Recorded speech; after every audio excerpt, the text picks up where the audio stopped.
Welcome back to The Explainer. Today we're getting into something that's honestly terrifying.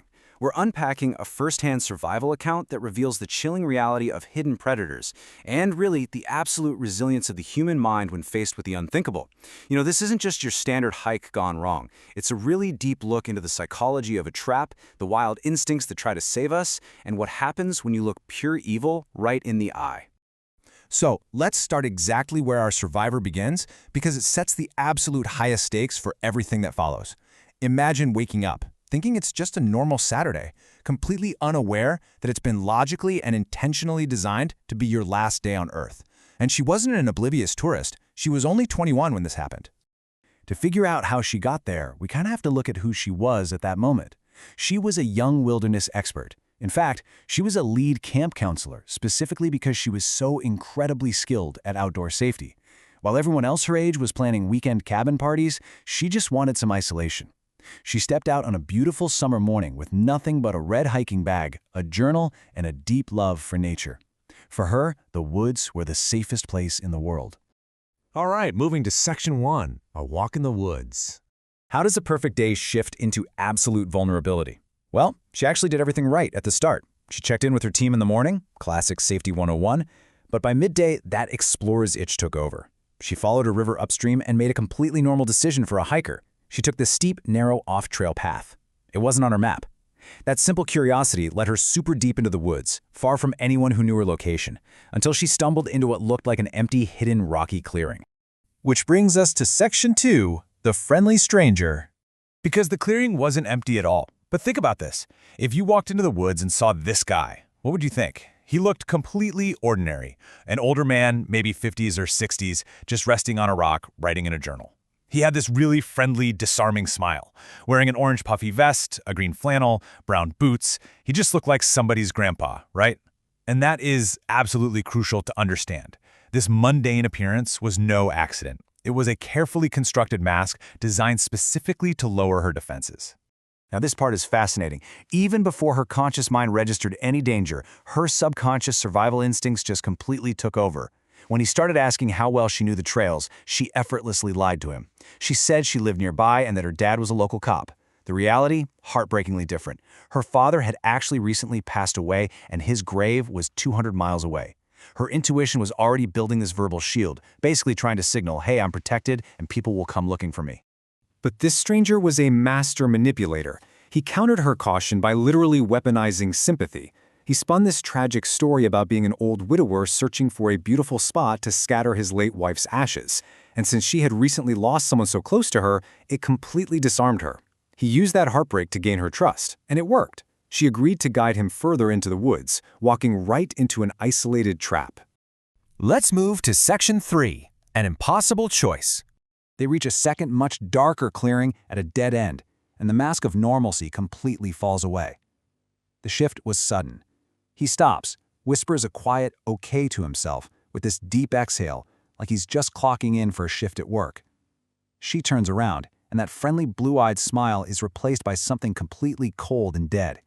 He's pointing a small revolver right at her. The disconnect was so insane, so impossible for her brain to process, that her very first reaction was to actually laugh.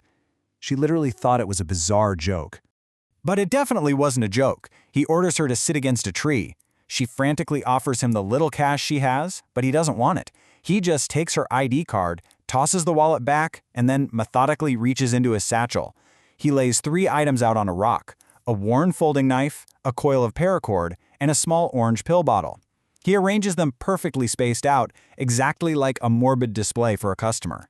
And this is where you realize we're not dealing with a robbery gone wrong. This was a calculated, ritualistic hunt.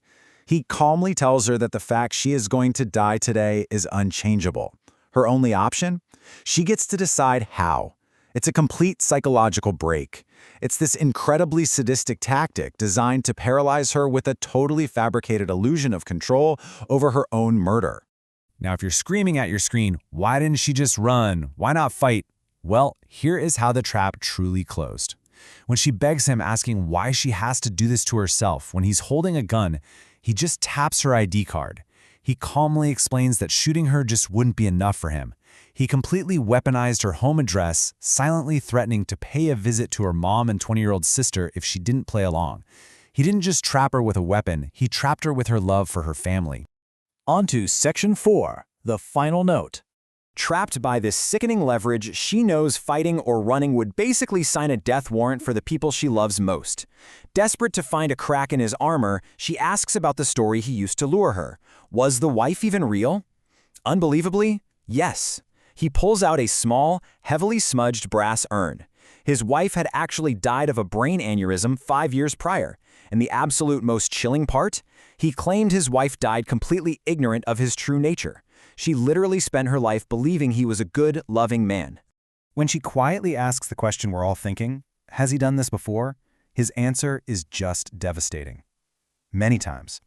He remembers all of them, what they looked like, how they sounded. He wasn't a desperate criminal. He was an incredibly experienced, highly organized serial predator. He hunted for sport, for the sick power of the ritual, and to collect memories he could replay later.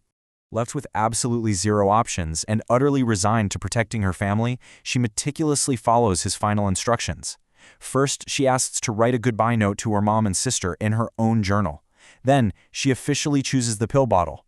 She swallows this massive capsule with some water, and he actually clinically checks her mouth to make sure she wasn't hiding it. Finally, taking his grotesque advice to think of her happiest memories, she thought of her dad, her sister's smile, and just faded completely to black, fully expecting to never wake up. Section 5. Surviving the Unexplainable. But you guys, the story doesn't end in that clearing. By some absolute, inexplicable miracle, she opened her eyes. She wakes up hours later under the stars, violently ill as her body rejects whatever chemical he gave her. She was alive. And the man? Completely vanished into the night. He left her the personal goodbye note weighed down by a rock, but in this final violating twist, he took her journal. He stole her innermost thoughts and doodles as a sick little keepsake of his hunt. She survived. She navigated down the mountain in the pitch black, found her friends, and reported it all to the police. Though terrifyingly, the man was never caught. And physically surviving doesn't mean you escape unharmed, right? The psychological scars basically rewrote the rules of her everyday life. There are trails she will never, ever walk again. Sudden noises can force her to bolt from her room. And she has this permanent, lingering instinct to constantly check behind her. The safety she used to feel in nature, permanently shattered. Which leaves us with her really profound, haunting final thought on all this. She survived a literal monster hiding behind the friendly mask of a grandpa in a puffy vest. And it really forces you to ask, what happens when you stumble into a hidden pocket of the world and realize that pure, unreasoning evil actually exists, just walking quietly among us? It's a reality most of us never have to deal with, but for sure, it is still out there. Thank you for joining me on this explainer. I have a feeling this story is going to stay with us for a long time.